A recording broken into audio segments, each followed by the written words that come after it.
Ton amour est grand, Seigneur, tu es merveilleux. Alléluia. Tu soutiens mon âme et contiens mes allures, Seigneur. Tu préviens les jours de ma vie et retiens la pression de l'ennemi. Tu es merveilleux, Seigneur. Et rien ne me tient si fort que ce bien qui maintient mon cœur dans ce lien de ton amour. Alléluia. Tu viens rendre, tiens, tous les défis de ma vie et mon cœur plein de cet amour saint. Je vous bénis dans le précieux nom de notre Seigneur Jésus. Est-ce que nous sommes bénis ce matin? Est-ce que nous pouvons saluer la gloire du Saint-Esprit au milieu de nous? Amen. J'aimerais que tu fasses quelque chose de prophétique. Tu vas saluer ton frère ou ta soeur qui est à côté de toi. Tu lui dis que la paix de notre Seigneur Jésus soit dans ton cœur. Alléluia. Tu peux te déplacer. Salue 3-4 personnes dans la salle. N'hésite pas, déplace-toi. Celui que tu salues, ce n'est pas qu'une simple salutation, mais tu lui transmettre quelque chose. Tu lui transmets la paix de notre Seigneur Jésus. Vous savez, bien aimé, il n'y a rien de plus merveilleux que d'avoir la paix dans son cœur. J'ai vu dans ce monde des gens qui avaient beaucoup d'argent, mais pour avoir manqué de paix, ils se sont suicidés. J'ai vu des pays aujourd'hui qui sont totalement invivables, tout simplement parce qu'il manque la paix. Alléluia. Mais gloire soit rendue à Dieu, parce que la Bible déclare: je vous laisse la paix, je vous donne ma paix. Alléluia. Jésus a une paix à lui qui n'a rien à voir avec la paix du monde. La paix de Jésus n'est pas conditionnée sur les choses matérielles de ce monde. Alléluia. Bien, mais même si tu n'as rien à manger, mais si tu as la paix de Jésus, tu dors tranquille. Je vais entendre un amen. Je vais entendre un amen prophétique. Une main qui retentit comme un cri de tonnerre. Alléluia. Une fois de plus, que la paix de notre Seigneur Jésus soit dans ton cœur. Tu peux t'asseoir là où tu es. Amen. Je bénis le Seigneur avant toute chose pour le pasteur Blanchard qui nous fait la grâce et le privilège de nous retrouver au milieu de vous ce matin. Que Dieu vous bénisse, homme de Dieu. Alléluia. Et je veux d'abord commencer par me présenter pour ceux qui ne me connaissent pas, la majorité d'ailleurs. Je suis le pasteur Émar Chéralin. Alléluia. Et je suis le pasteur visionnaire du Centre chrétien La Gloire. Amen. Actuellement, nous implantons dans Sens, mais nous avons également une église à Brazzaville. Alléluia.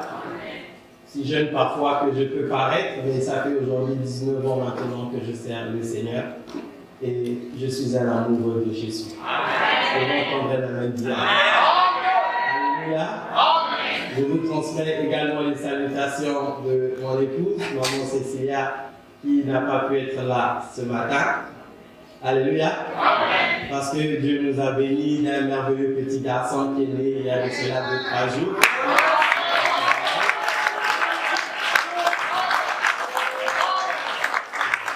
En général, partout où je me trouve, elle est là avec moi parce qu'elle, c'est comme mon groupe électrogène.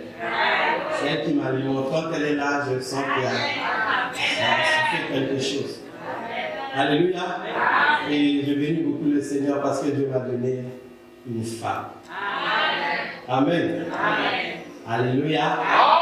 Et en fait, tu es fier de ta femme. Bien, amen, bien. Moi, je dis que j'ai 2 preuves que Dieu m'aime. La première, c'est le salut qu'il m'a donné. La deuxième preuve s'appelle maman Cécilia. Alléluia. Elle vous transmet toutes les salutations. Amen. Ainsi que toute ma petite famille. Alors, je ne suis pas venu seul ce matin. Je suis accompagné du pasteur Marie-Albert Bellegarde. S'il veut se mettre debout.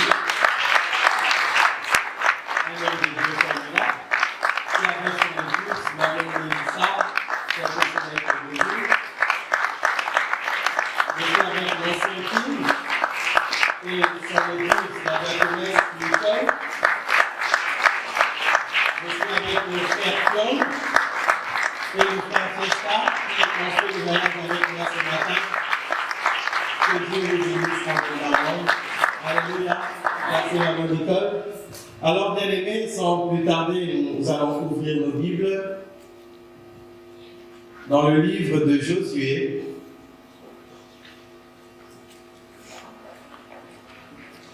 Nous sommes tous dans le livre de Josué, le chapitre 6. Alléluia.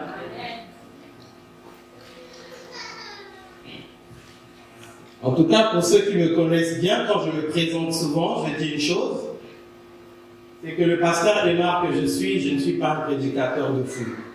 Alléluia. C'est-à-dire que mes messages et mes prédications ne s'adressent pas à tout le monde. Moi, je parle à une catégorie de personnes. Moi, je ne parle qu'à des aigles. Alléluia. Est-ce qu'il y a des aigles dans la salle ce matin?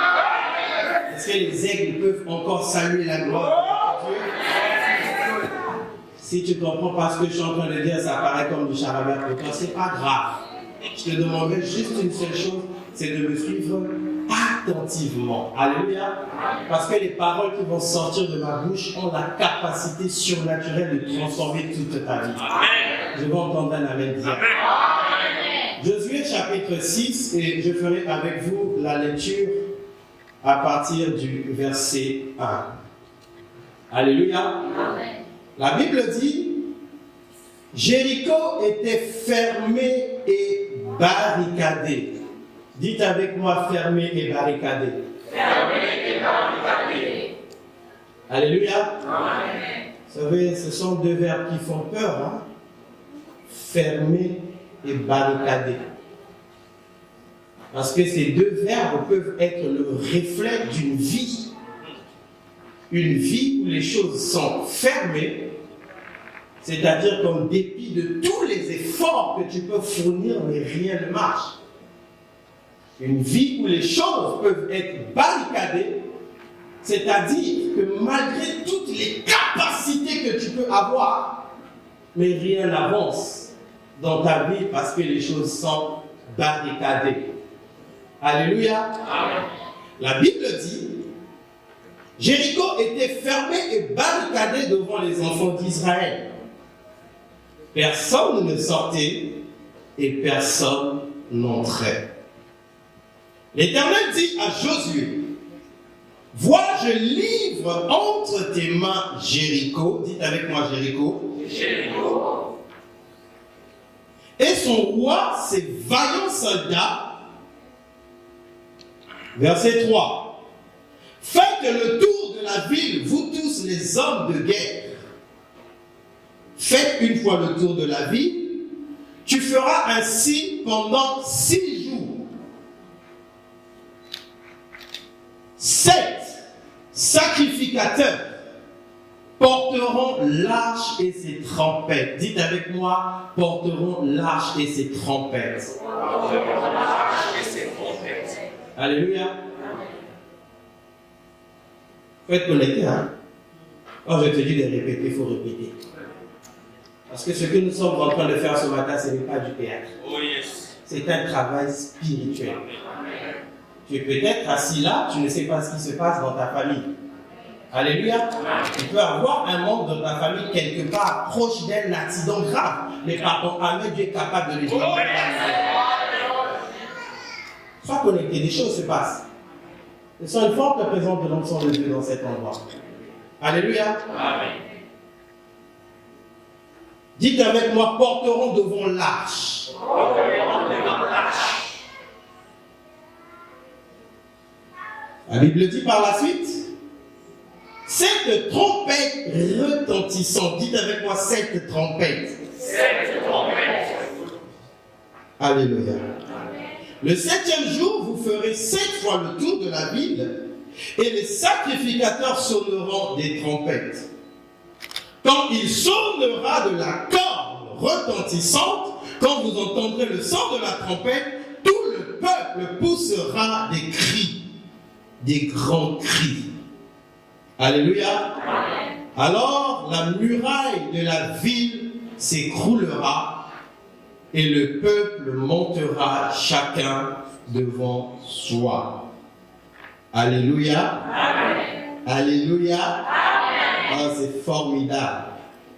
Le verset 20 dit ceci, nous allons sauter, nous lisons le verset 20. Le peuple poussa des cris et les sacrificateurs sonnèrent des trompettes.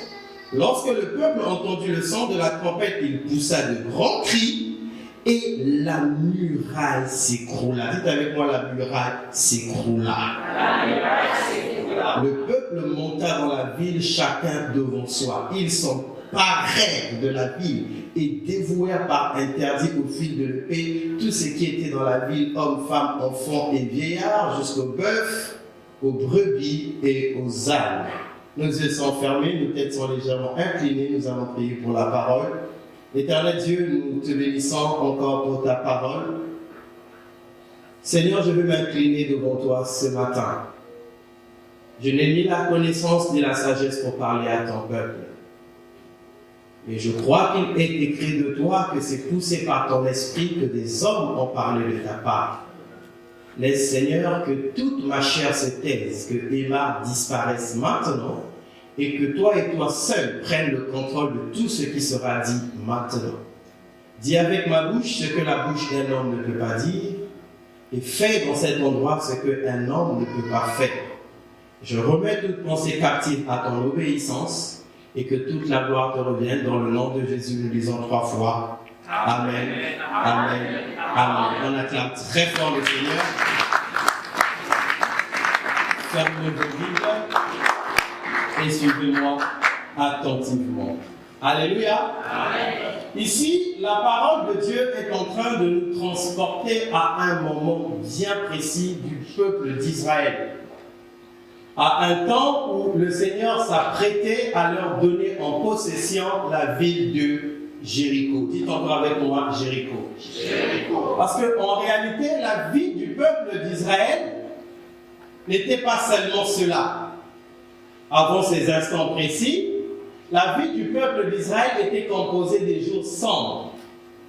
C'est-à-dire que pendant près de 400 ans, ce peuple était opprimé. Ils étaient retenus esclaves sous l'oppression de Pharaon en Égypte. Ils ont passé des moments difficiles. Et dans leur souffrance, ils ont crié à Dieu. L'Éternel est descendu et il les a délivrés de cette forme d'esclavagisme qu'ils étaient en train de vivre en Égypte. Non pas seulement qu'il les a délivrés, mais ensuite il va les promettre de leur donner en possession un pays, une ville, où ils allaient pouvoir jouir de la bonté de notre Dieu. Alléluia. Et ici, Jéricho, en fait, est erré dans la vie de son peuple. L'accomplissement d'une promesse qu'il avait faite à son peuple. Alléluia. Alors, le problème avec la ville de Jéricho, c'est que la ville de Jéricho n'était pas une ville comme toutes les autres villes. Alléluia. La ville de Jéricho, d'abord, c'est qu'elle était habitée par un peuple qui était des vaillants soldats, des guerriers. Alléluia. Et ensuite, cette ville avait été conçue de telle sorte qu'elle devait faire face à toute forme d'oppression ou d'attaque extérieure. Alléluia. À un point que la Bible est en train de préciser que la ville de Jéricho, elle était fermée et elle était barricadée. Alléluia. C'est-à-dire que ce qui délimitait la ville de Jéricho, il y avait une grande muraille. Dites avec moi, muraille. En fait, c'est quoi une muraille? La muraille est une sorte de mur très épais qu'on utilise, bien aimé, pour entourer un château ou encore pour délimiter la frontière, comme c'est le cas ici dans la ville de Jéricho. Alléluia. Alors, le problème avec la muraille de la ville de Jéricho, c'est que certains exégètes de la parole de Dieu qui ont fait des études bien approfondies sur le sujet, ils nous rapportent que la muraille de Jéricho avait une épaisseur de 15 mètres de large. C'est énorme. Je ne sais pas les architectes qui ont fabriqué cette muraille-là, comment ils se sont pris. Quel type de coffrage ils avaient utilisé pour la fondation de ce mur. Mais 15 mètres d'épaisseur, c'est grave. Alléluia. Et ensuite, la longueur, ou je dirais la hauteur de cette muraille s'élevait à 30 mètres. pour la hauteur. C'est vraiment impressionnant. En fait, pour vous donner un ordre d'idée, 30 mètres, ça correspond à un immeuble de 5 étages. Est-ce qu'il y a des gens qui habitent de 5 étages quelque part? Alléluia. C'est-à-dire que du haut de ton balcon là, c'était ça la hauteur là, du mur de Jéricho. C'était impressionnant. À un point où la Bible dit que dans cette ville-là, la muraille était tellement grande, tellement solide, que personne ne rentrait, personne ne sortait. Tout était fermé, tout était barricadé.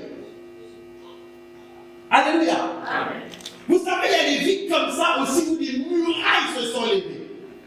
Où il y a des fondements tellement solides qu'il n'y a aucun mouvement. Alléluia. Vous savez, il y a quelques années, on a crié bonne année parce que nous sommes rentrés en 2018. Mais en fait, le fait de crier bonne année ne signifie pas que tu rentres dans une nouvelle année. Parce qu'il y a des gens pour qui tu peux prendre sa vie aujourd'hui, on fait une rétrospective, 10 ans en arrière, sa vie est toujours la même. Les mêmes problèmes, les mêmes situations, les mêmes difficultés, rien ne change. Parce que les choses sont fermées, les choses sont barricadées. Alléluia. Amen. Vous savez, bien aimé, dans la vie, lorsqu'on parle des problèmes, moi je dis toujours qu'il y a problème et problème. Parce que tous les problèmes ne sont pas pareils. Quand Dieu avait sorti le peuple d'Israël de l'Égypte, Dieu a commencé à les conduire. La Bible dit, à un moment, ils sont arrivés en face d'un blocage qu'on appelait la mer Rouge. La mer Rouge était un obstacle. Parce que ça faisait en sorte que la vie s'arrêtait là. Ils ne pouvaient pas aller au-delà. Alléluia. Et c'est comme dans chacune de nos vies. Il y a des problèmes qui apparaissent, qui viennent sous forme de mer. C'est-à-dire, ça vient, ça te bloque. Il n'y a pas moyen d'avancer. Alléluia. Mais encore, la mer Rouge était un obstacle qui était naturel. Parce que la mer ne bouge pas. Elle est là stagnée. Les enfants d'Israël pouvaient s'habituer à cette situation, à se dire que désormais, nous allons camper ici, nous allons installer nos tentes et nous allons vivre au bord de la mer. Comme il y a certaines situations dans la vie aussi qui peuvent paraître, ça fait mal, mais on s'accommode à la situation, on s'habitue à ce problème. Il y a des gens qui ont développé des stratégies bizarres de vivre. Quelqu'un qui est chômeur depuis 15 ans, mais après il a tellement développé des méthodes. Même avec RSA, mais il vit quand même. En fait, il survit, mais il est là, il existe. Dieu la main bien. Alors, je parle à quelqu'un. Hein? Alléluia. Mais face à cet obstacle, ça ne s'arrêtait pas là. C'est comme si les choses ne suffisaient pas comme difficulté. Mais derrière, la Bible dit qu'il y avait l'armée de Pharaon qui était en train de les pourchasser.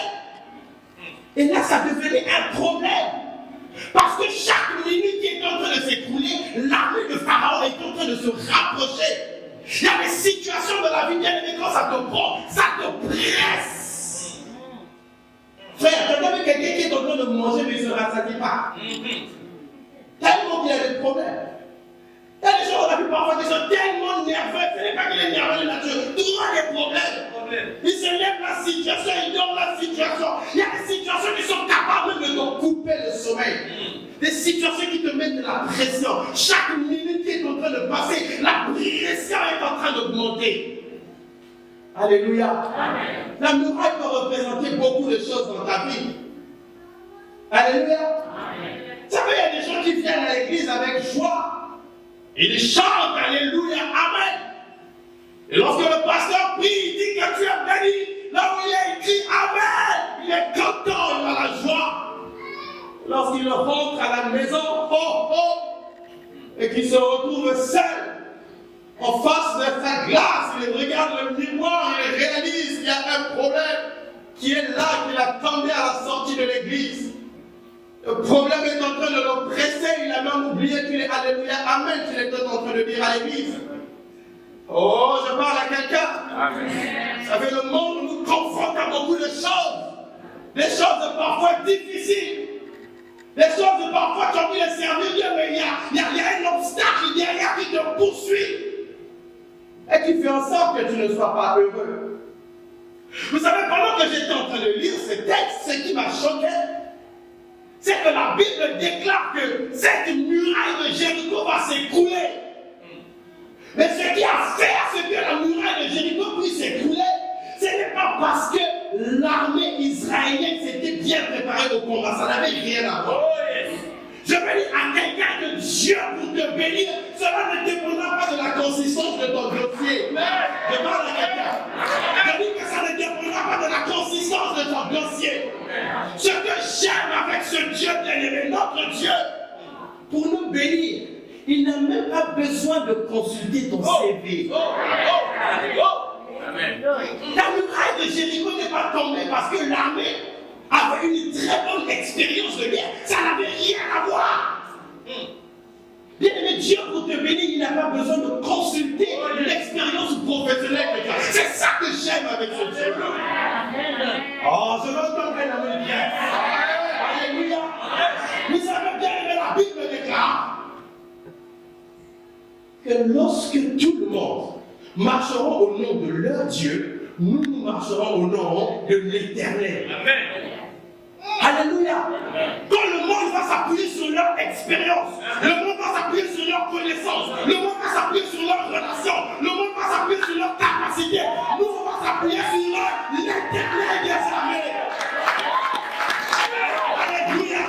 Parce qu'il a déclaré que ce n'est ni par la force, ni par la puissance, mais c'est par mon esprit, dit l'Éternel des armées. Dites un amen bien.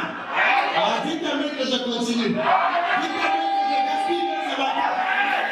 J'étais choqué lorsque je lisais cette histoire. La muraille de Jéricho s'est écroulée sans le secours d'une seule main. Amen. Dieu va te délivrer, il n'y aura pas de secours d'une main. Tu vas vivre la gloire de Dieu se manifester dans ta vie sans le secours d'une main. Alléluia. Mais si la muraille de Jéricho s'est écroulée, il y avait deux choses qui se font produire. Dites avec moi deux choses. Deux choses. Bien aimé, je vais te révéler deux choses ce matin. Je prie que le Saint-Esprit grave ces paroles de ton cœur et que tu ne les oublies jamais. Alléluia. Il y avait deux glorieux secrets qui ont fait à ce que la muraille de Jéricho puisse s'écrouler. Alléluia. Un, il y avait la confiance totale que les enfants d'Israël avaient à l'égard de Dieu. Dites avec moi la confiance totale. La confiance totale. Deux, il y avait la stricte observation des consignes que le peuple avait à l'égard de Dieu. Dites avec moi les consignes de Dieu. Les consignes de Dieu. Lorsque tu associes ces deux ingrédients, la confiance totale en Dieu, la stricte observation des consignes, ça donne un cocktail explosif qui s'appelle la ruine des murailles de Jéricho. Ce matin, nous allons composer un cocktail explosif. Toutes les murailles qui se sont élevées dans ta vie vont s'écrouler ce matin. Alléluia. Alléluia. Vous savez, beaucoup de gens échouent souvent avec leur Dieu. Parce que beaucoup de gens ne connaissent pas Dieu. Alléluia. Beaucoup de gens ne connaissent pas Dieu. Dieu n'amène bien. Dieu n'amène que je continue. Alléluia. Bien que tu dois connaître Dieu. Tu dois savoir comment est-ce que Dieu fonctionne. Tu dois savoir comment est-ce que Dieu se manifeste. Parce que le diable aussi fonctionne, le diable aussi se manifeste. Et si tu ne sais pas faire la différence entre la manifestation de Dieu, le jour où le diable va se manifester dans ta vie, tu vas acclamer, tu vas te faire avoir. Dites un amen bien. Vous savez, il y a beaucoup de gens qui prétendent dire qu'ils ont confiance en Dieu. Mais ils ne savent pas une chose. La confiance en Dieu est liée avec l'observation des consignes de Dieu. Ces deux ingrédients sont liés, c'est-à-dire l'un ne peut pas aller sans l'autre. Lorsqu'il y a confiance, il doit avoir respect des consignes. En fait, je vais même dire autrement, l'observation des consignes de Dieu, c'est ce qui va te permettre de détecter le degré de confiance que tu as en Dieu. Dieu reconnaît le niveau de confiance par rapport à l'observation des consignes. Amen. Voilà pourquoi Dieu parfois nous demande des choses totalement bizarres, des choses aberrantes. C'est sur ces choses-là par lesquelles Dieu reconnaît que lui a confiance en moi. Dites-le bien. Vous savez, il y a une histoire qui est bizarre dans la parole de Dieu que j'aime souvent lire. La Bible dit qu'un jour, Élie le prophète va avoir faim. Et Dieu va ordonner à une veuve de le nourrir à Sarepta. Alléluia. On lit souvent cette histoire parce qu'on regarde que Élie est parti, Dieu a pourvu. Aujourd'hui, moi, j'aimerais regarder cette histoire, pas du côté d'Élie, mais du côté de cette femme-là. Dites, pasteur, continue. En fait, qu'est-ce qui s'est passé? Ne donne-moi pas la place. Vous savez, c'est très facile pour nous parce que nous, on lit seulement la Bible. Mais parfois, il faut essayer de te représenter cela. Alléluia.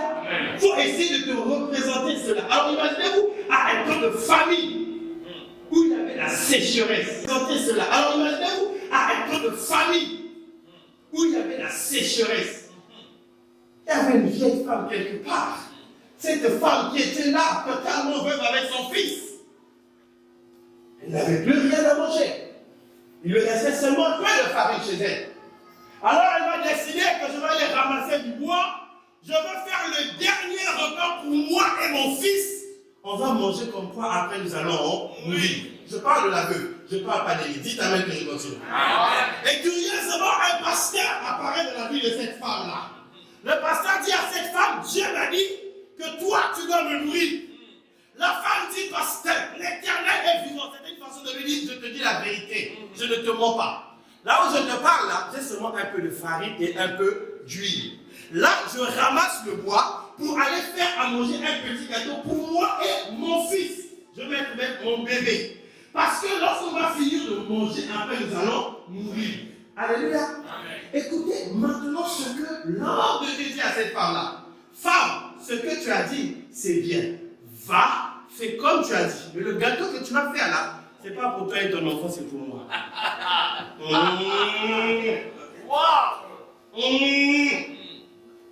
Quelle consigne bizarre. Je suis sûr que si c'était le pasteur Blanchard qui avait dit ça, on allait dire ça, un escroc. Donc le pasteur là ne voit pas que mon enfant n'a pas encore mangé. Donc moi je ne vais pas donner la nourriture à mon enfant, je vais donner au pasteur. Alléluia. Amen. Et en plus, lorsque cette femme est en train de recevoir cette consigne, elle n'avait aucune garantie derrière. Oh yes. Aucune.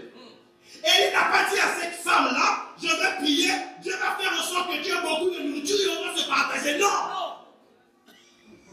Non, il n'a pas dit ça. Il a dit, le peu que tu as là, tu prends, tu me donnes, moi je vais manger. Aïe, aïe, aïe, aïe, aïe, aïe, aïe. Aïe, aïe, aïe, aïe, aïe. Ça, c'était une consigne difficile. Une consigne qui déterminait le niveau de confiance que cette femme-là avait à l'égard de Dieu. Je suis sûr que pendant qu'elle était en train de ramasser le bois, il y avait un combat dans son cœur. Il y avait une voix qui était en train de lui dire, mais toi tu es naïf, toi. Tu ne sais pas que lui là-bas, quand tu vas finir de manger, tu vas mourir. Tu vas mourir, toi et ton enfant. Je suis sûr qu'à cet instant, le diable a ouvert le livre de souvenirs. Dites avec moi le livre de souvenirs. Vous savez, la Bible nous raconte témoignage que Dieu a un livre de souvenirs.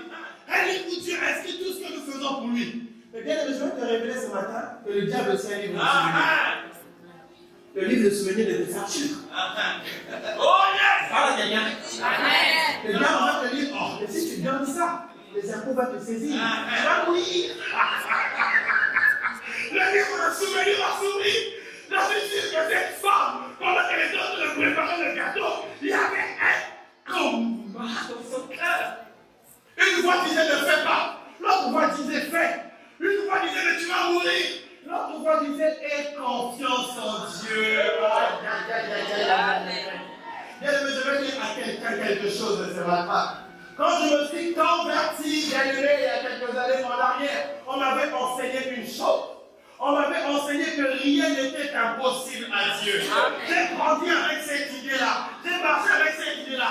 Mais quand j'ai commencé à marcher avec Dieu moi-même, j'ai fini par découvrir en fait qu'il y avait une chose qui était impossible à Dieu. Hey, pasteur Rima, qu'est-ce que tu es en train de dire? Je dis quoi? Je dis quoi? Je dis quoi? Je dis quoi? Je dis quoi? J'ai découvert qu'il y avait une chose qui était impossible à Dieu. J'ai découvert qu'il y avait une chose que Dieu ne fait jamais. J'ai découvert que depuis que la Bible existe, je l'ai lu de la Genèse à l'Apocalypse, Dieu ne l'a jamais fait. J'ai découvert, je ne peux pas aller très loin, j'ai découvert qu'il y avait une chose que Dieu n'avait pas le pouvoir de faire. Et pasteur Rima, qu'est-ce que tu es en train de dire? Qu'est-ce que tu es en train de dire?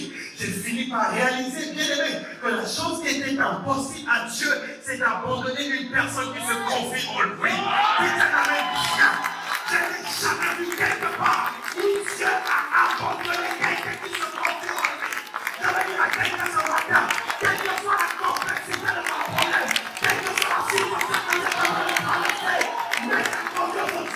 il ne t'abandonnera pas, il ne te délaissera pas, il ne te rejetera pas. La Bible déclare, si Dieu est pour nous, il sera contre nous. Alléluia. Je m'en fous de savoir quels sont les démons qui te combattent. Ça ne m'inquiète pas de savoir les problèmes que tu combats. Mais je sais seulement une chose, tu dois chercher à savoir est-ce que Dieu est avec toi. Mais si Dieu est avec toi, tu n'as pas besoin de connaître le nombre de tes ennemis. Tu n'as pas besoin de savoir ce qu'ils ont comme munitions. La seule chose qui compte, l'Éternel est avec toi. La Bible déclare, je ne vous délaisserai pas, je ne vous abandonnerai pas jusqu'à la fin du monde. Dieu est avec toi, c'est pas parce que tu lui as demandé. Dieu est avec toi, c'est pas parce que tu as jeûné. Dieu est avec toi, c'est pas parce que tu as prié. Mais si Dieu est avec toi, c'est parce que lui-même il a promis. Il a promis. Il a promis. Et il n'est pas un homme pour mentir. Il est fils d'un homme pour se repentir. Cette femme avait une conscience totale au Dieu. Une conscience. Elle dit non, je vais donner. Je vais donner. Je sais que je ne mourrai pas. Je sais que même à la dernière seconde, Dieu va se lever. Même à la dernière minute, le Seigneur se lèvera. Je le ferai. Alléluia. C'est ainsi que Job, poussé par l'Esprit de Dieu, il pouvait s'écrier, je sais une chose, c'est que mon Rédempteur est vivant et il se lèvera. Pas le premier, il se lèvera. Pas le deuxième, mais il se lèvera le... Dites un amen de prière. Dites un amen de prière. Dites un amen de prière. Bien-aimé, tu dois avoir une confiance totale en Dieu.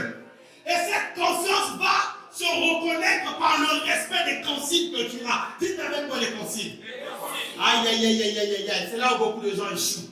Au niveau des consignes.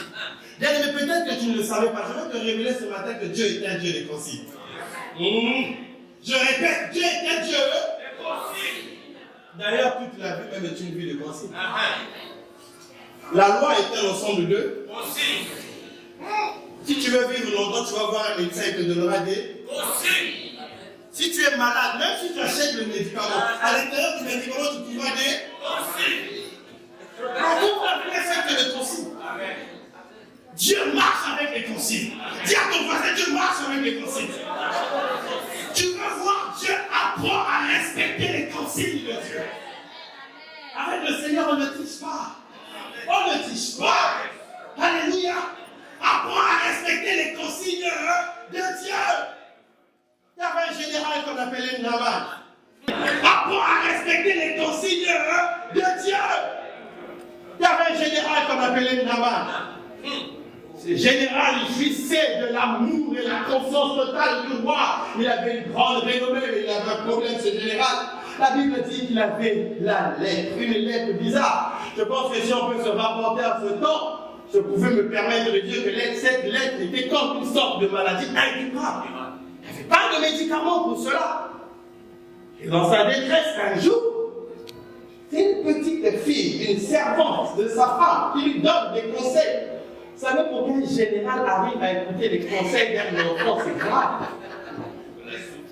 Ça veut dire qu'il est arrivé au bout. Vous savez, quand on arrive au bout de la souffrance, tout ce qu'on te donne, tu prends. Tu vas à gauche, tu vas. Repars à droite, tu vas. Dites à la main bien. Alléluia. Dites à la main bien. Alors, quand c'est pour le roi des rois, le Seigneur des seigneurs.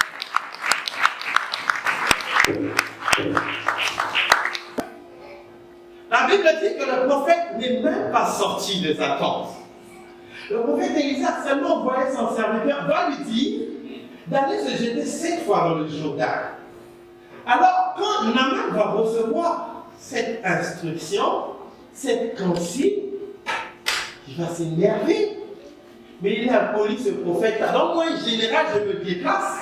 Il ne veut même pas me recevoir. Il ne me serre même pas la main. Il ne me demande même pas c'est quoi mon problème.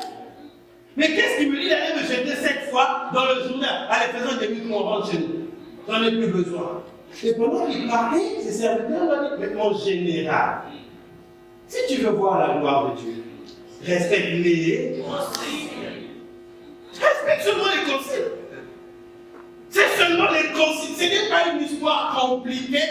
Oh non, le pasteur Blanchard n'a plus d'onction. Ce n'est pas qu'il n'a plus d'onction. Respecte les consignes. Respecte les consignes. Il aura beau prier, bien aimé. Si tu es rebelle devant Dieu, rien ne se passera. Amen. Comment? Dites un amen bien. La Bible dit que dès l'instant où le général a accepté, il allait se jeter. 7 fois dans le Jourdain, sa peau est devenue saine comme celle d'un bébé. Les consignes. Alléluia. Alors, lorsque nous lisons la Bible ici, Dieu va donner des consignes bizarres à l'armée d'Israël. Écoutez ce qu'il dit. Il dit, vous allez vous présenter devant Jéricho. Moi, ce que je vous demande, première chose, il doit avoir d'abord 7 sacrificateurs qui doivent porter l'arche devant. Alléluia. Je suis sûr que pendant qu'ils étaient en train de faire le plan d'attaque, les généraux qui étaient là ont dû se dire, mais je suis là, tu craques là. Depuis quand tu as vu une armée qui va à la guerre, avec l'arche et les trompettes, la chorale derrière. Mais il n'est pas bien, Josué. On ne va pas à un concours de The Voice. C'est pas un concours de chant. Non. On va à la guerre. On va à la guerre. Il y a des gens comme ça, des choses que Dieu te donnera parfois qui sont bizarres. Tu es en train de souffrir, mais Dieu te dit, mets-toi dans la prière. Et le diable va te souffrir que personne ne trompe. Ça, c'est pas une histoire de prière. Là, c'est pas la prière. Il faut chercher autre chose. Mais fais attention. Fais attention.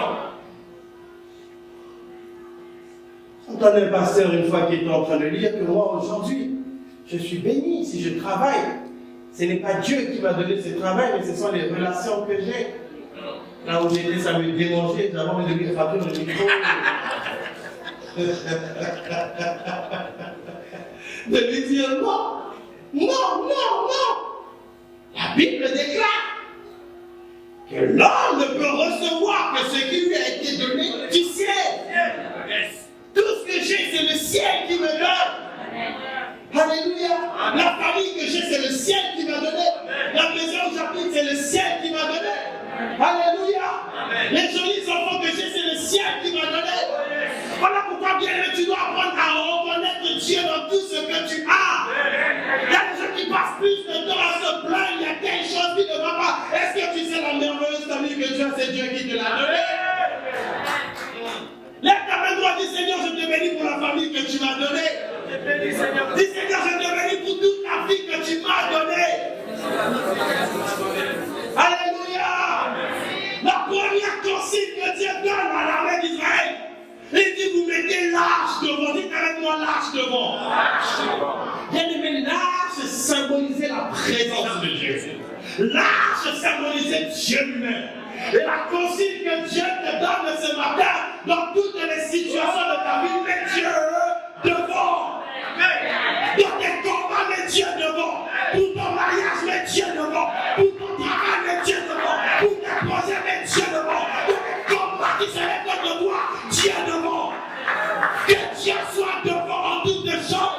Amen. Dis un amen bien.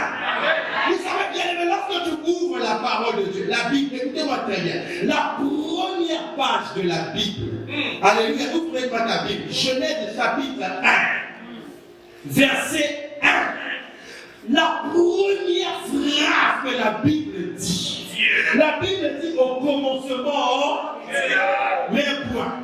Au commencement, mais un point. Au commencement, tu peux t'arrêter là, il y a beaucoup de révélations. Au commencement de toutes choses dans ta vie, Dieu va venir. Dieu est devant. Dieu est devant. Dieu est devant. Au commencement de mes projets, Dieu est devant. Alléluia. Alléluia. Dieu est devant, frère. Tu as envie d'entreprendre quelque chose, Dieu est devant. David a dit que celui qui bâtit une ville où l'Éternel n'a pas bâti, il travaille en vain. Celui qui garde une maison où l'Éternel n'a pas gardé, il la garde en vain. Tout ce qui a de la vie, c'est là où Dieu est devant. Voilà pourquoi, bien aimé, même les projets que tu as, il faut intelligence devant, mais toi sois devant. Amen. Dites un amen bien. Amen. Un amen droit. Dis Seigneur, je remets l'année 2018 entre tes mains. Dis Seigneur, je remets tous les projets de cette année entre tes mains. Dis Seigneur, cette année je réussirai au nom de Jésus. Tu dois apprendre à remettre entre les mains de Dieu. Dieu a dit pour ce combat-là, mettez-moi seulement devant. Alléluia. Alléluia. La deuxième consigne. Cette fois-ci, Dieu est allé très fort. Il dit, derrière moi, je vais voir 7 sacrificateurs avec des trompettes. Ils vont se mettre à jouer le son de la trompette.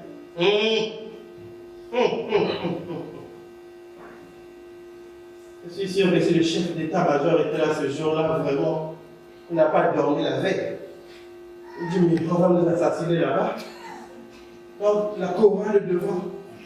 On va au combat, à la guerre, la chorale devant. Alléluia.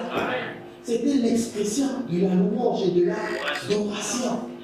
Bien-aimé, Dieu aime la musique. Dieu aime les gens qui l'adorent. Dieu aime les gens qui savent reconnaître la grandeur de ce qu'il fait. Alléluia. On échoue souvent parce qu'on passe parfois beaucoup trop de temps à se plaindre, à pleurer, à se lamenter pour les soucis que nous avons. Je parle à quelqu'un. Vous savez, lorsque la Bible nous parle de David, on nous dit que David était l'homme selon le cœur de Dieu. C'est grave, hein? Ça veut dire que quand Dieu cherche un modèle d'homme sur la terre, c'est David. Et pourtant, quand tu épluches attentivement la vie de David, tu la compares même à son prédécesseur, le roi Saül. Je ne sais pas, hein, je pense que Saül était même un peu plus pieux que lui.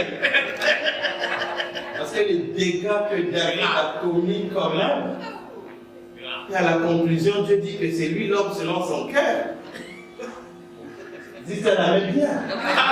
David avait quelque chose de particulier. C'est que David était un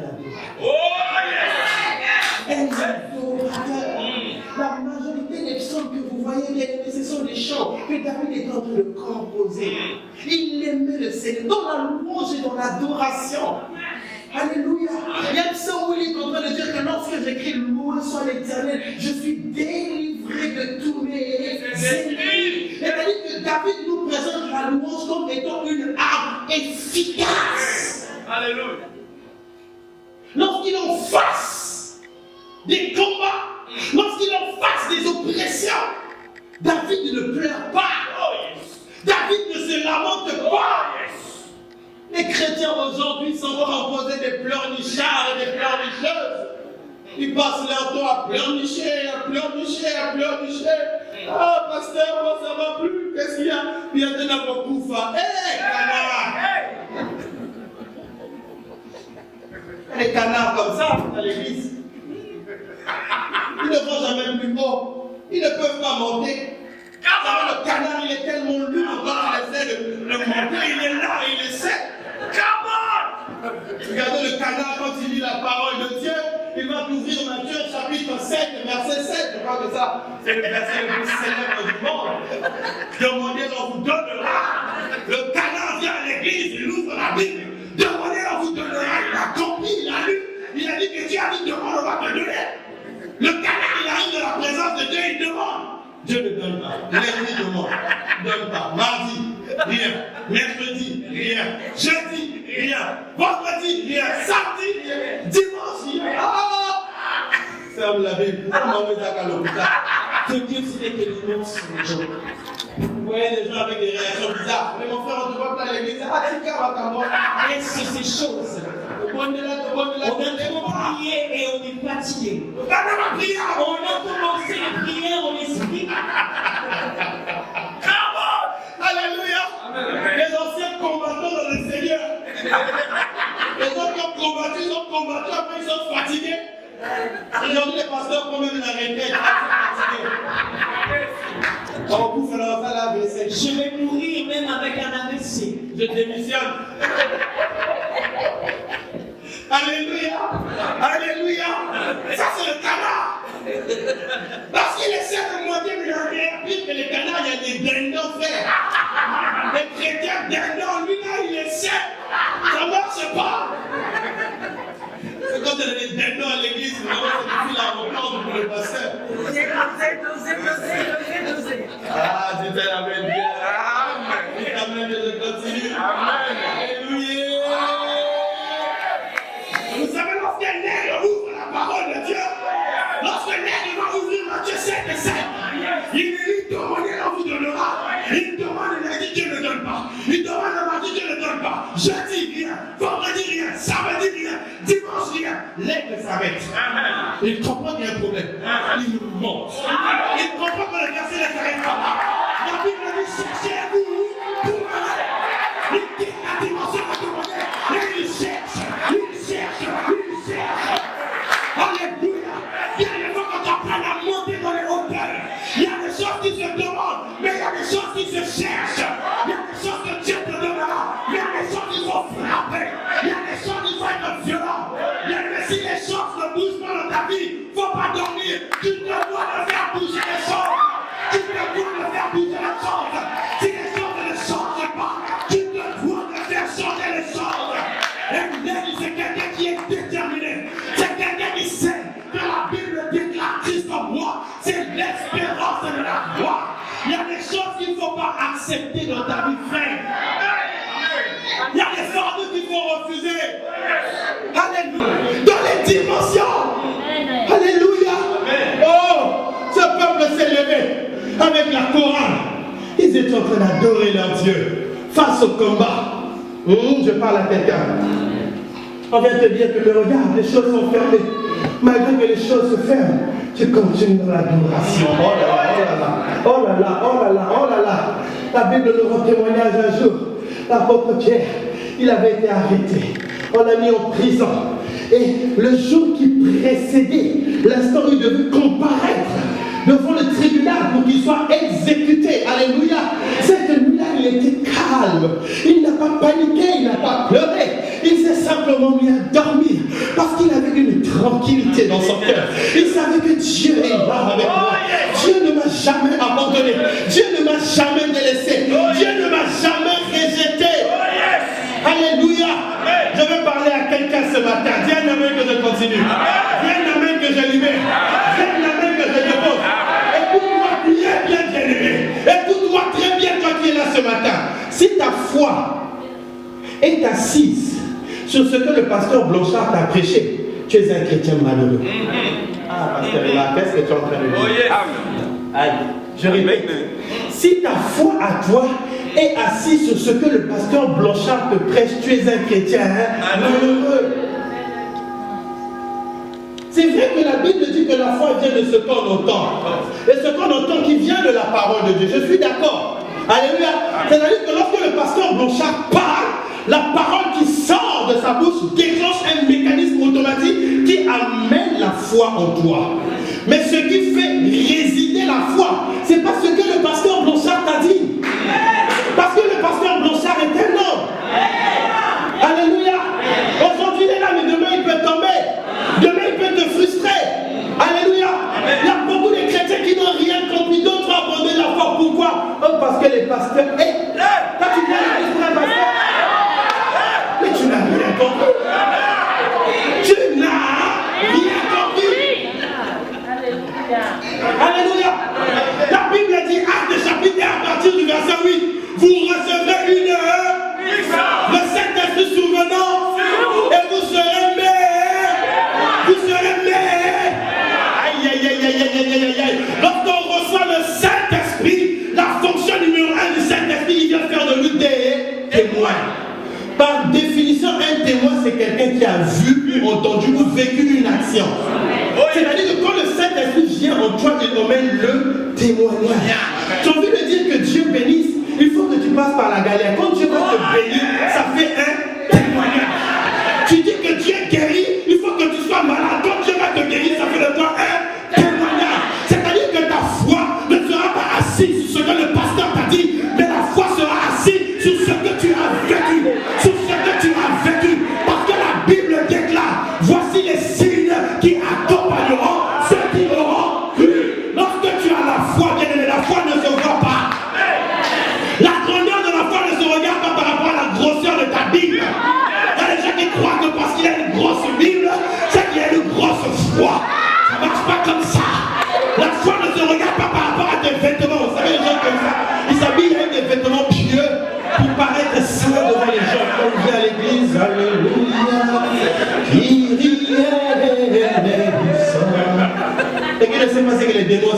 chanter avec toi. Alléluia. Alléluia. La Bible dit, celui qui croit, voici les signes qui veulent les accompagner. En fait, la foi, on ne voit pas. Mais ce qu'on voit, ce sont les signes qui accompagnent la foi. Dites amen bien.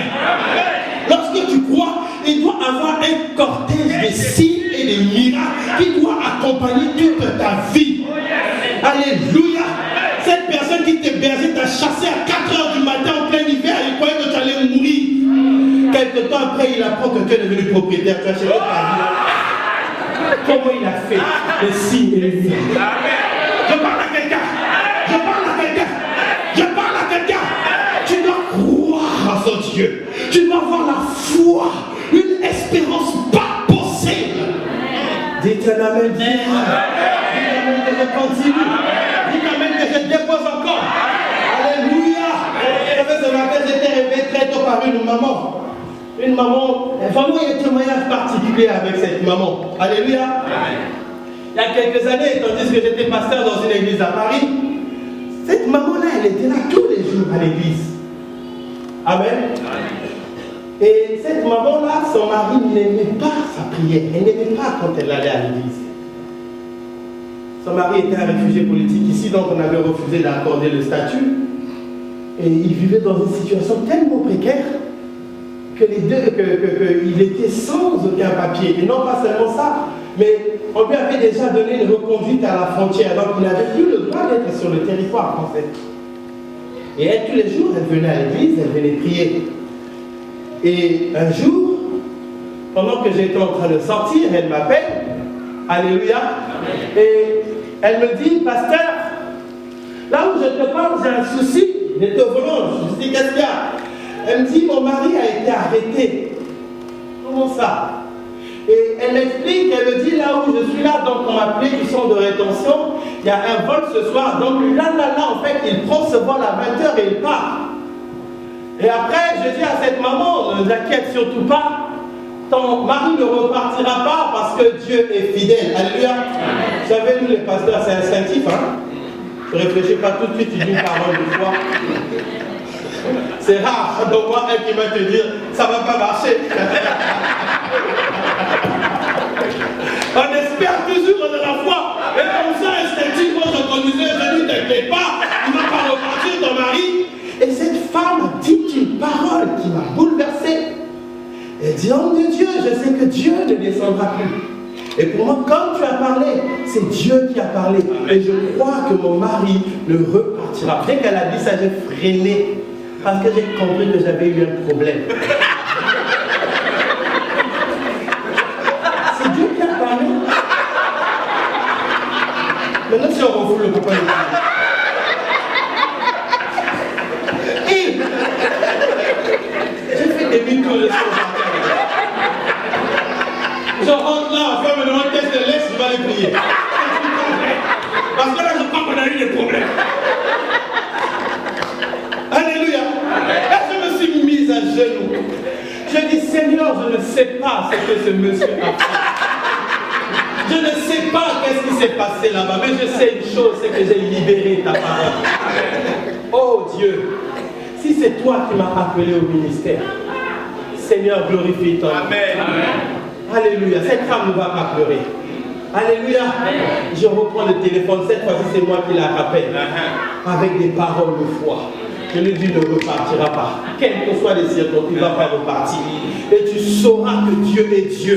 Tu seras ainsi que je suis un serviteur de Dieu. Vous savez, Dieu a toujours une alliance avec chacun de ses serviteurs. Fais attention à la relation que tu as avec les hommes de Dieu. Amen. Alléluia. Amen. J'ai raccroché.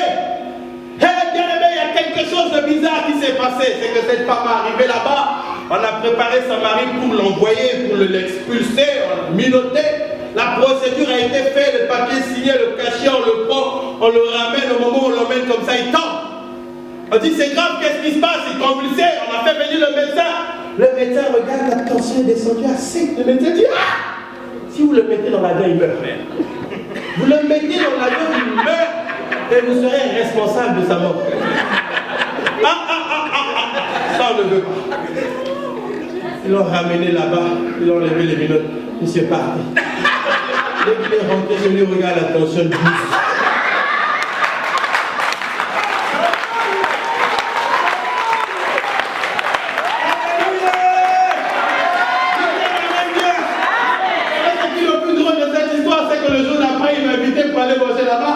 Et j'arrive, je me suis perdu quelque part, je me lève. Et sa femme m'appelle, elle me dit, papa, moi, je me dis, mon fils qui t'arrive me chercher. Je me dis, elle envoie son fils, mais en fait, non, elle parlait de son mari. Donc j'étais debout, son mari aussi était là, il me cherchait. Je cherchais un pasteur, il s'imaginait un vieux avec la barbe. Je ne savais pas que celui qui était là, c'était lui. Moi aussi, on me dit, moi, là, je cherchais l'homme. Et il a donné sa vie à Jésus.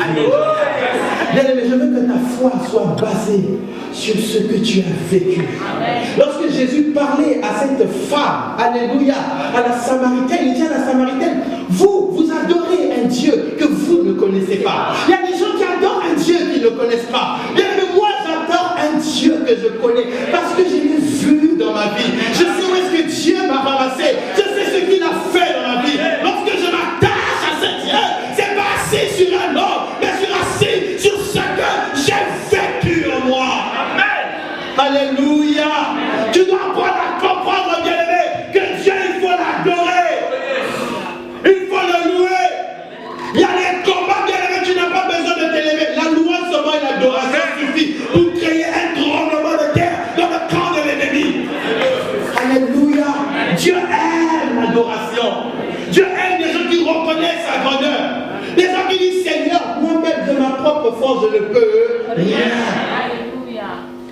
Oh, Dieu est allé ramasser un petit enfant, David, profession berger de moutons, niveau scolaire zéro. Son travail consistait à courir derrière les moutons. Dieu est allé le ramasser là où il était et il l'a élevé au niveau de là. C'est ce Dieu-là en qui moi je crois. Et les murailles de Jéricho de ta vie doivent tomber. Amen. Toutes les murailles qui se sont levées dans ta vie doivent tomber. Amen. Quelles que soient les paroles de condamnation, de malédiction qui ont été proclamées dans ta vie vont tomber. Amen. Dieu dit à Abraham, lève les yeux et contemple le pays. Ce que Abraham tu vois, moi Dieu je te le donne. Alléluia. Mets-toi debout là où tu es sans faire aucun bruit. J'aimerais maintenant que tu lèves tes mains vers le ciel. Tes yeux physiques sont fermés, mais tu ouvres les yeux de ton cœur. Je ne sais pas là où tu as échoué hier. Oh Jésus. Je ne sais pas quels sont les combats qui se présentent devant toi. Je ne connais pas la complexité de cette situation. Mais je sais une chose, c'est que notre Dieu est bon. Et tu vas commencer à le confesser de ta propre bouche. La Bible déclare, lorsque le son de la trompette a retenti, le peuple a poussé des cris. Ces cris, c'était l'expression de la prière, l'expression des déclarations puissantes que tu vas sortir de ta bouche encore maintenant. Je vais te dire, bien-aimé, que le premier prophète de ta vie, c'est toi-même. Et Dieu va faire seulement ce qu'il va entendre monter à ses oreilles. Oh mon Dieu, tu es bon. Oh mon Dieu, tu es bon. Oh mon Dieu, tu es bon. Oh Jésus, tu es bon pour moi, tu es bon. Nous chantons, oh mon Dieu, tu es bon. Chantons mon Dieu, vraiment, tu es bon.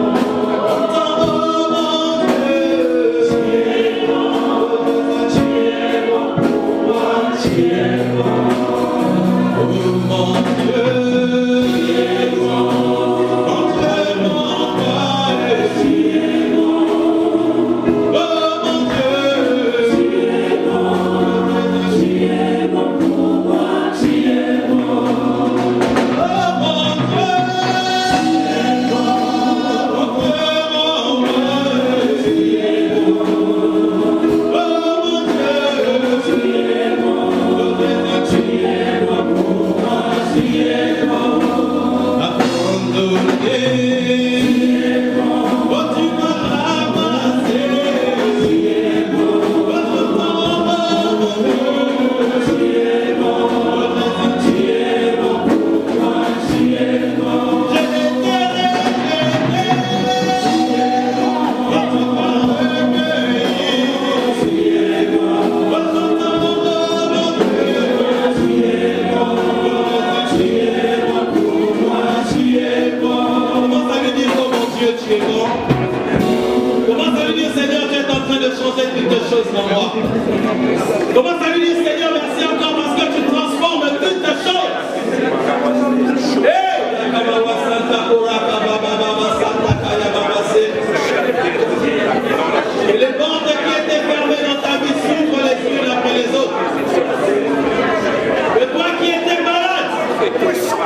La main visible de Dieu est en train de se manifester maintenant en joie.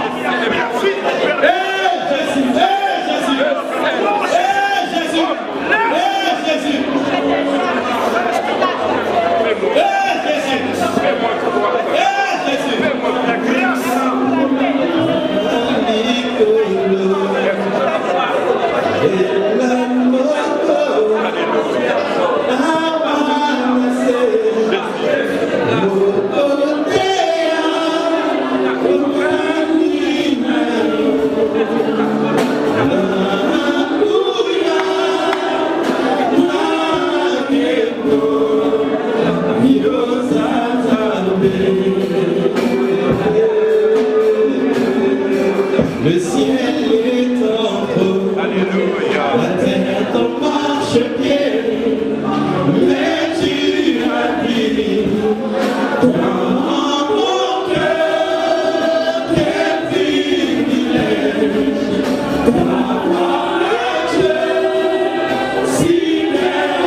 Seigneur Dieu, bénis cet homme que tu as utilisé pour nous ce matin.